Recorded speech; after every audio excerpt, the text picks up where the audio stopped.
Мектеплерде пенсия грамоталыгы күні акциясы старталды. Ул безнең республикада гына түгел, бөтен ил буенча үткәрелә.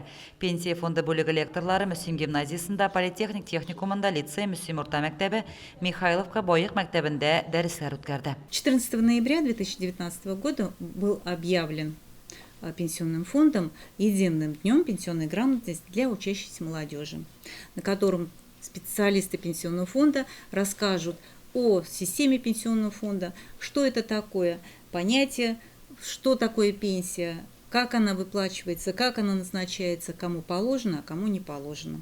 Гимназияда узган очрашуда районның пенсия фонды җитәкчесе Фәридә Ганиева өлкән сыйныф укучыларына пенсияләрнең нинди төрләре булуын аңлатты. Нәрсә ул пенсия балы, булачак пенсия күләменә нәрсә тәэсир итүе турында да мәгълүмат бирде. Очень активно они спрашивают, и как это будет, а мы когда доживем до этого возраста, будет ли нам вообще пенсия, какой размер будет пенсии. Конечно, говорим, что официальная трудовая деятельность, которая будет осуществлена, и она будет, конечно, выплачена в виде пенсии. Моннан тыш лекторлар Россия пенсия фондының электрон хезмәтләре сайттагы гражданинның шәхси кабинеты турында да сөйләделәр. Россия пенсия системасының ничек оештырылуы һәм пенсияны ничек дөрес итеп формалаштыру башлау турындагы мәгълүматларны да укучылар бик кызыксынып тыңлады.